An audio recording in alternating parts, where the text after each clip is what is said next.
मुझे अंतिम चेतावनी दी थी ना विष्णु, अब मैं तुम्हें अंतिम अवसर देता हूं। निकाल सको तो खींचकर निकाल लो महादेव को मेरे उधर से। दुष्ट, अधर्मी, मेरे प्रभु को मां पार्वती से दूर किया है तूने। उन्हें बंदी बनाने का दुस्साहस किया है तूने। तुझे इसका दंड भोगना ही होगा।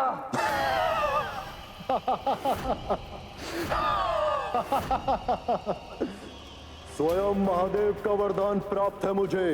कोई भी देवी देवता, सुर, गंधर्व, मानव, दानव, ऋषि, मुनि, कोई भी मुझे छू भी नहीं सकता।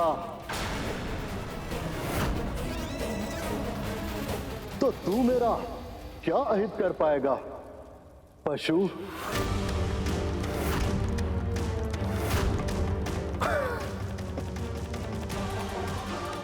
अहंकार वश ही सही, मगर तूने शिव के सबसे बड़े भक्त को मार्ग सुझा दिया।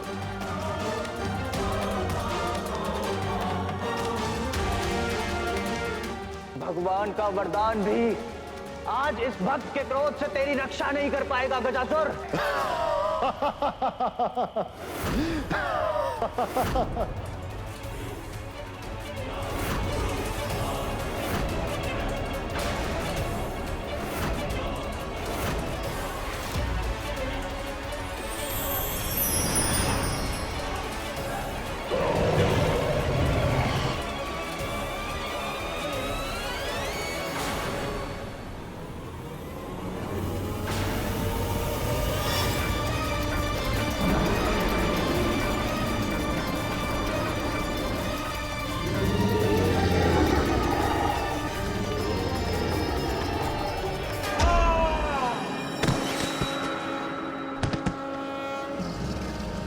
तुमने ये वरदान मांगा कि किसी देवी, देव, दानव, असुर, गंधर्व, मानव, ऋषि मुनि कोई भी तुम्हारे प्राण नहीं हर सकता, लेकिन ये नहीं मांगा कि कोई पशु भी नहीं मार सकता।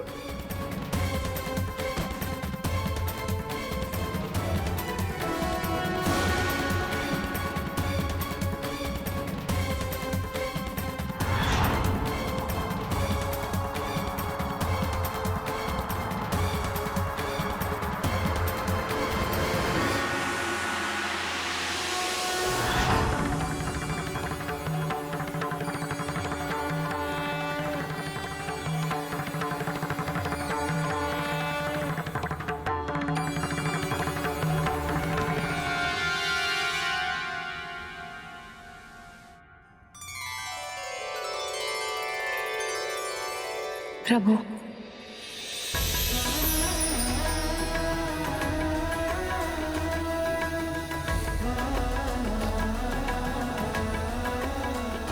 क्या हुआ माँ?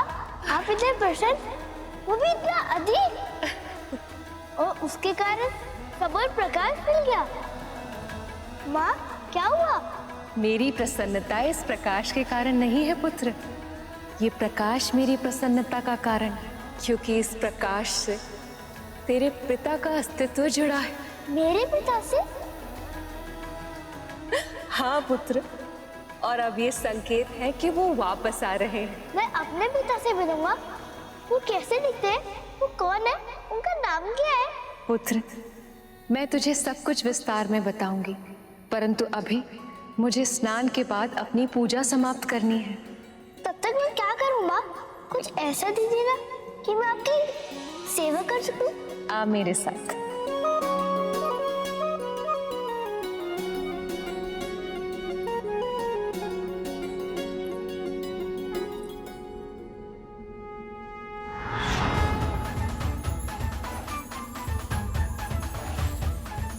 ये ले और इस स्थान की रक्षा कर,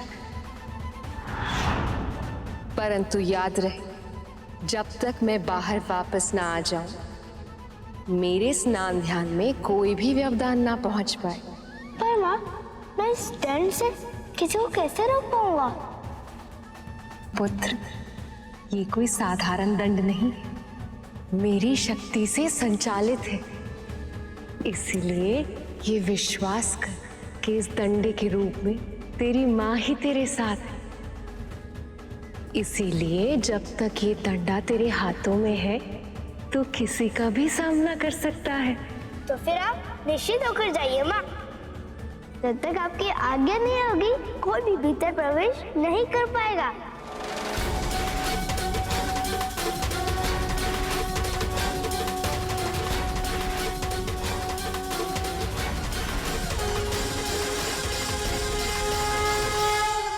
मुझे क्षमा कर दीजिए प्रभु।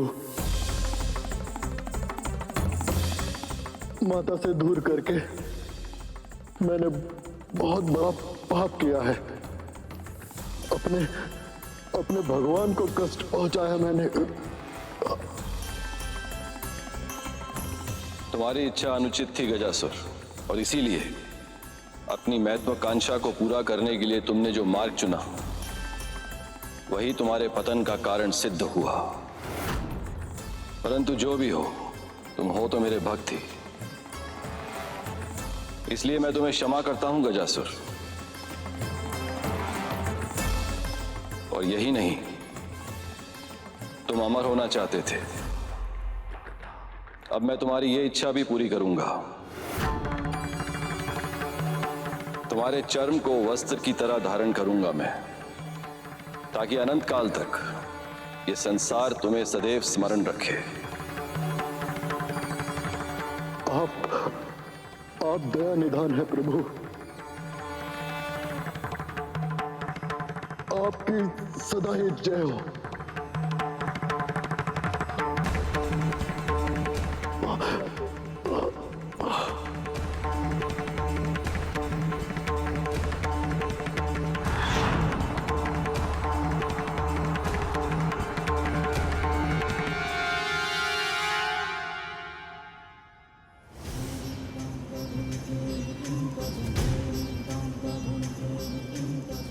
मुझे क्षमा कर दीजिए प्रभु।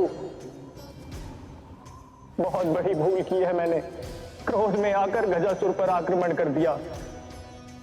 ये तक नहीं सोचा कि मेरे वार से आप ही चोटिल हो सकते थे। यही नीति का विधान है नंदी। तुम्हें ही गजासुर का अंत करना था। ये संसार पशु को निर्बल समझता है, पर पशु की निष्ठा ऐसी होती है कि यदि स्वामी के लिए कुछ करना हो तो वो सोच विचार में समय व्यर्थ नहीं करता, निष्ठा अनुसार कर देता है। मुझे मुक्त कराकर तुमने अपनी अनंत निष्ठा का परिचय दिया है नंदी।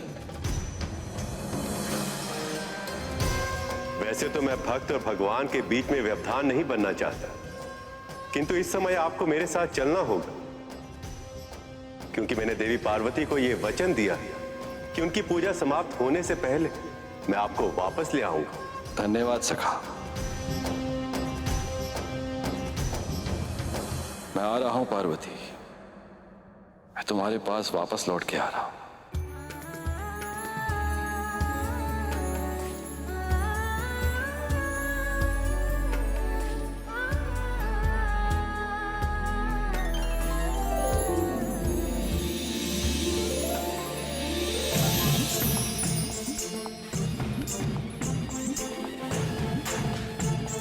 जहाँ एक और कैलाश में बालक गणेश अपनी माँ के आदेश का पूर्ण निष्ठा से पालन करने को प्रस्तुत थे।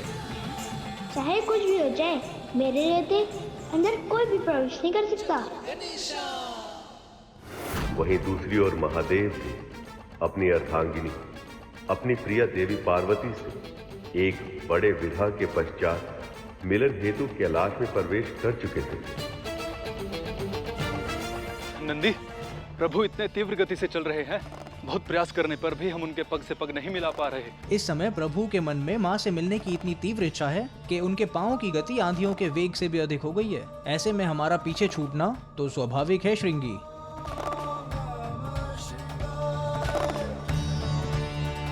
कुछ तो बदल गया है, पर क्या? पार्वती कहाँ? मुझे तो आशा थी कि वो मुझे द्वार पर ही मिलेगी। मेरी प्रतीक्षा में व्याकुल और स्वागत को आतुर।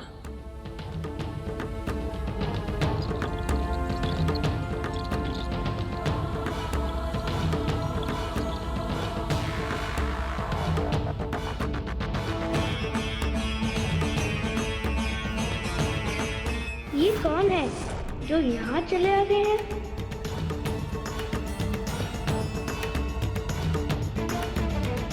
कौन है ये बालक?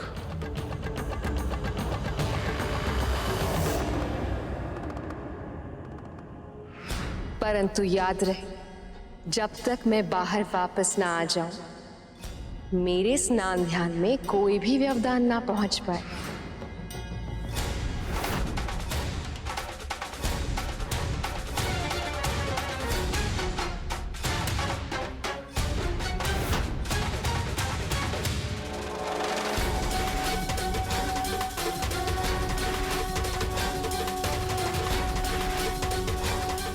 ये विचित्र व्यक्ति कौन है? ये बालक कौन है और यहाँ क्या कर रहा है ये? अब से पहले तो इस बालक को हमने कभी देखा नहीं। कहाँ से आया है ये? और माँ कहाँ है? सत्य देवी, महादेव लौट कर आ रहे हैं। यह सोच के तो आपका मुख और खिल उठा है। अब तो आपको कोई श्रृंगार करने की आवश्यकता ही नहीं है। पर हम आपको बिना श्रृंगार के रहने देंगे क्या? हम तो अपने हाथों से सजाएंगे।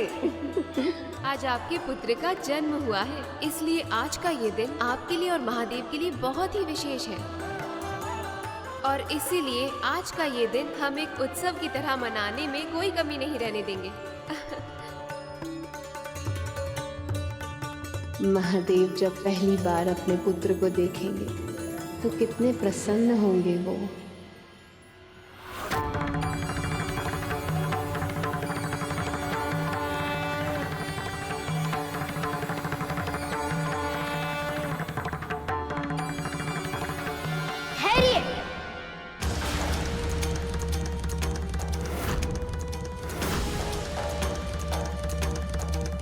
आप आगे नहीं चल सकते।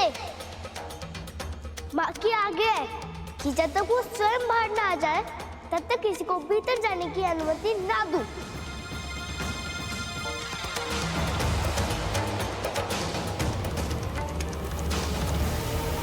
रुकिए।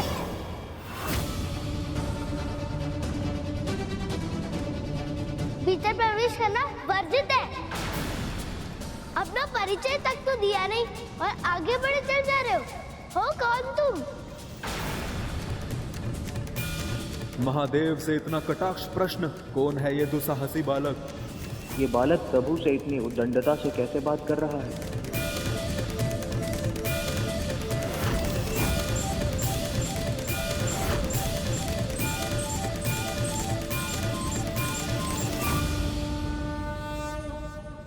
लगता है कोई भिक्षु को भिक्षा चाहिए। तुम माँ के स्नान के बाद आ रहा, जो चाहिए मिल जाएगा। कौन है ये बालक जो कैलाश में मुझे नहीं जानता?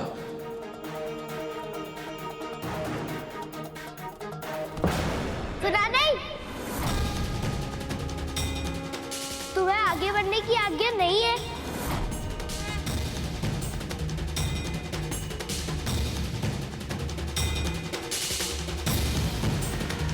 अच्छा, तुम्हें बहुत जोर से भूख लगी है, तो पहले क्यों नहीं बताया? मैं तुमको मेरे फल दे सकता हूँ, चाहिए?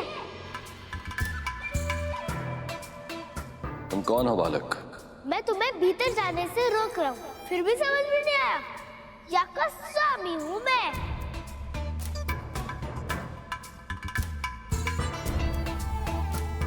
ये तो स्वयं को कैलाश का स्वामी कह रहा है। इतना तो साहस, और वो भी महादेव के सामने। और तुम मेरे द्वार पे आए हो, इसलिए तुम अपना परिचय दो। कौन हो तुम? कहाँ से आए हो? मैं तो कल्पना भी नहीं कर पा रहा हूँ कि भगवान गणेश ने अपने पिता महादेव से ऐसे प्रश्न किए होंगे, इस ढंग से बात की होगी।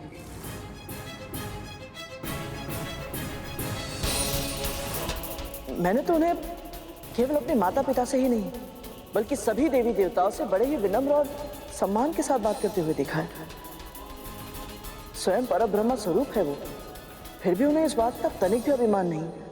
फिर ऐसा इसलिए कर क्योंकि तुम उस समय की बात कर रहे थे जब उन्हें इस बात का आभास नहीं था कि उनके माता पिता कौन और वो स्वयं कौन। हम जिस समय की कथा कर रहे हैं उस समय तक गणेश भगवान गणेश नहीं बने थे। ना तो उन्हें अपनी वास्तविकता का आभास था और ना ही अपने पिता की पहचान का ज्ञान। वो तो केवल अपनी मां को जानते थे। वो इस बात से अज्ञात थे कि उनके सामने जो देव है वो उनके पिता है और उनका अपमान करना मतलब क्रोध को आमंत्रण देने के समान था। मैं कौन हूं, मैं कहां से आया हूं? वैसे तुम मुझे किसी भी नाम से पुकार सकते हो, सब नाम मेरे ही तो हैं। तो तुम्हारा भी कोई नाम नहीं है, मेरा भी नहीं है। मेरी माँ ने अभी तक नहीं रखा। तुम रहते कहाँ? घर कहाँ है तुम्हारा? ये महादेव का ही घर है बालक।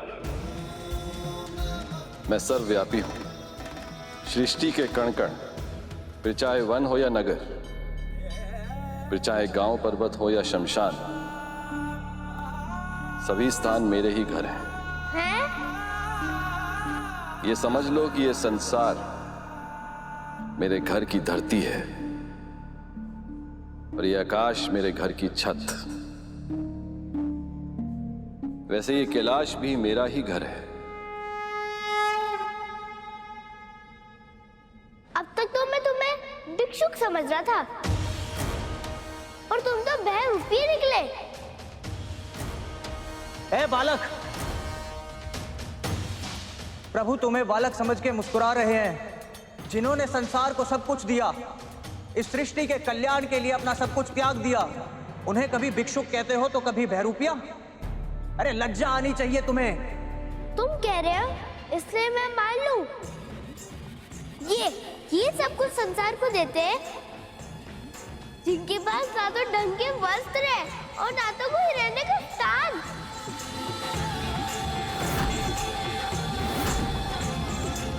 और बातें तो इतनी भेंकी भेंकी करते हैं कि कह रहे हैं क्या? तो फिर और क्या पुकारूं इन्हें? जाकर जल में अपना प्रतिबिंब देखो, कोई भिक्षुक या बहरूपी रखते हो? कितनी घनी जटाएं है तुम्हारी, कभी सोच करके सुलझाते नहीं हो क्या? और विडंबना यह है कि जिस समय वो बालक महादेव से ऐसे प्रश्न कर रहा था, उस समय मां पार्वती अपना श्रृंगार करते हुए भी महादेव के ध्यान में ही रमी थी और उनकी स्तुति करते करते उस बालक के प्रश्नों के उत्तर दे रही थी। परंतु वो बालक अपने अज्ञान और अभिमान के कारण उन्हें सुनने में असमर्थ था। ये केश उन्हें बहुत प्रिय है, जिस तरह मुझे प्रिय है मेरे महादेव की जटाएं, क्योंकि वो शुद्धता के प्रतीक है। महादेव ने अपनी जटाओं में गंगा को बांधकर उसे भी पवित्र कर दिया है। तभी तो महादेव की जटाओं के एक सिरे से जो गंगा निकलती है और जब वो धरती पर जाती है तो उसमें स्नान करने वाले सभी के पाप धुल जाते हैं। और ये ललाट के बीच में आँख क्यों है? दो आँख देखने के लिए कम कर रही थी क्या? स्वामी का तीसरा नेत्र इस बात का प्रतीक होता है कि हम जो दो आंखों से देख पाते हैं वो सदैव सत्य नहीं होता।